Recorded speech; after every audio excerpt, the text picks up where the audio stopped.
Howdy folks, Jambareeqi here. Just the other day I went to go and see Cloudy with a Chance of Meatballs 2 at the cinema with my girlfriend. I would like to spend this video talking about the movie. This isn't going to be a highly detailed examination of the film, it's just going to be a brief video that talks about my thoughts and opinions on this sequel. Okay, let's give a bit of context. The original Cloudy with a Chance of Meatballs film was about an inventor called Flint Lockwood who made a machine that could produce gigantic food, grand scale food, okay? And this machine made him into a local celebrity, but everyone wanted a bit of the machine. Everyone wanted to request for their favourite food to be made into a massive form for them to eat. So because all these requests were being sent to the machine, it sent it into an overdrive and it started to freak out and create a disaster by sending giant food everywhere and creating chaos.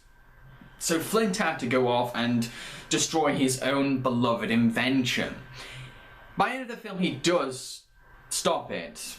I'm sorry I have to spoil that ending, but it's the only way I can really give some context to what's happening in the sequel. Now, the sequel focuses on what happens straight after the first one. Just jump straight after. It does give a recap, but then it jumps straight after what happened in the first one. It starts from the ending of the first film, that's what I mean, okay? And it turns out that Flint's machine is still running. It's set itself off again. It's created hybrid food animals that are now living on the island that he used to live on, okay? So food animals are living everywhere now on this island. Flint is given the opportunity to go back to the island and stop his machine from making all these hybrid food animals. He is hired by his idol Chester V to take care of the problem. Now, Chester V is up to something fishy.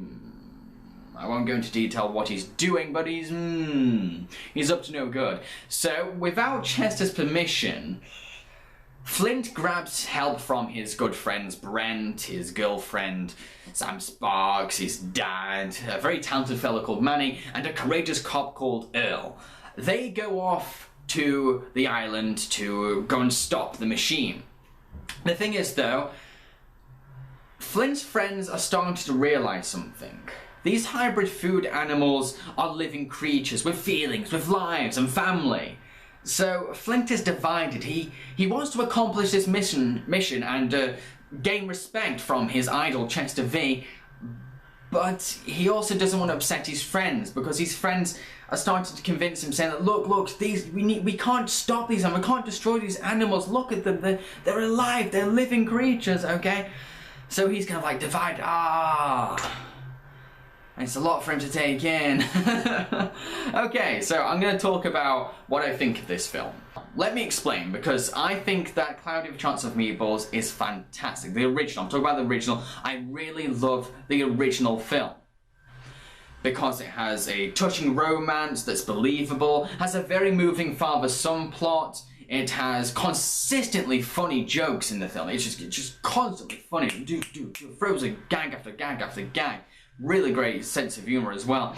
It has creative and imaginative visuals and so many other things to offer. I love it. But all the strengths that the first film had aren't really retained in this sequel. This sequel doesn't really have anything special to offer. I mean, the characters are still likable, yeah, but the film isn't that special. It's okay. It's acceptable. It's watchable. It's fine. It's alright. I think one of the problems is that, unlike the first film, it goes for a more generic kind of story, a more cliche story. It tries to tell the story of a greedy evil corporation trying to take advantage of the environment. We've seen this story a million times, particularly in animation. So yeah, it's a very cliche story and they don't give a twist on it. The only difference that I can really make is that the animals are made from food.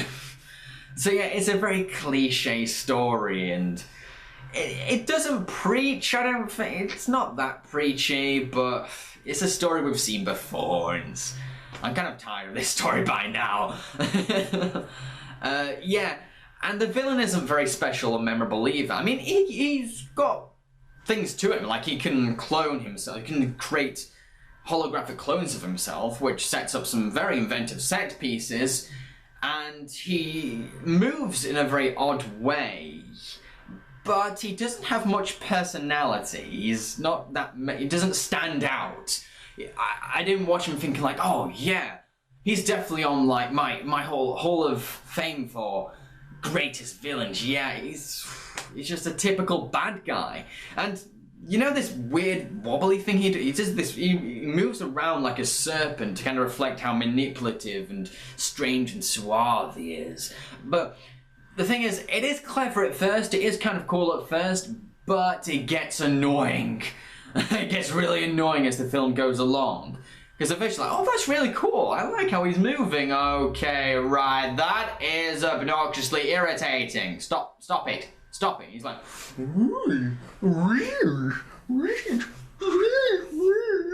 He's like all over the place. Oh, it gets really annoying by the end of it. It gets really irritating. Another problem I had with the film is that it's incredibly frantic. It tries too hard to keep your attention. It tries too hard to be funny. Yes, sometimes it does settle down, but that's rare. Most of the time, it's very hyperactive. Now, I know that the first film was quite energetic, but not as energetic as this. The sequel is really overactive. It's just, it's very in your face, very obnoxious, and it does get irritating now and again. Sometimes it works, other times it's a bit too much and you want the film to settle down, you want it to calm down, and you're like, oh, wait. Now, another thing I would like to talk about is the fact that Mr. T does not reprise his role. Nope. Earl the cop in this film is voiced by a gentleman called Terry Crews, who's best known for playing the dad in Everybody Hates Chris. Now, Terry Crews does a good job, but he's pretty much doing his Old Spice's commercial character. He's just yelling and shouting. And the thing is, I think Terry Crews was doomed from the start, because no one can recapture the power and charisma and energy of Mr. T. I think that Mr. T was amazing in the first film. He was fantastic. He was just so good at delivering all his lines. All his unique mannerisms came out, but at the same time, he acted. He could deliver emotional scenes. He could pull off jokes. He could make this Earl character be funny and likable and interesting. So yeah, Terry, he does a good job, but he's no Mr. T, unfortunately. Now, this film has gained a wide reputation for being all about puns. And yes, it is packed with puns, but most of them are actually in the trailer.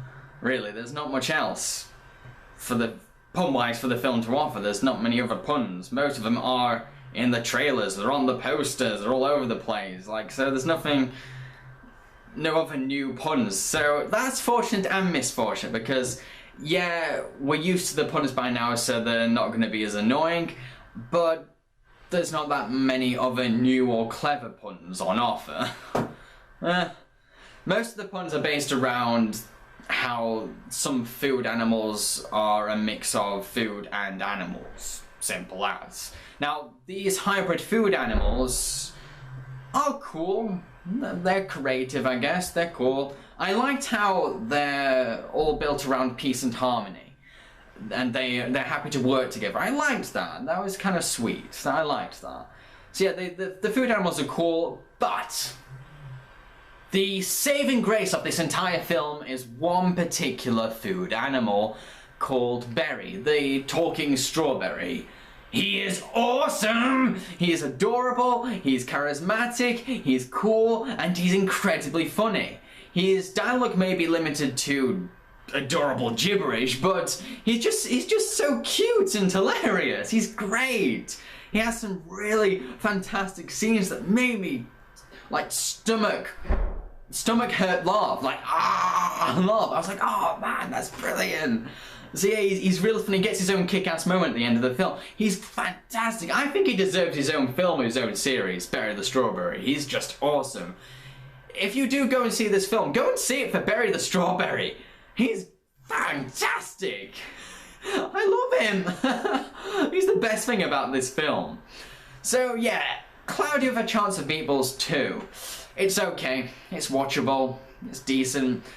But it doesn't really have that much to offer except for a really great character called Berry the Strawberry. And he's not in it all the way through. Which is unfortunate, I guess, but it's a bit of a downer that it's not as great as the first film, but it could have been a lot worse. I will admit that. It could have been a lot worse. This sequel is just okay. It's decent, it's acceptable, it's passable. It's good. Cheerio, folks.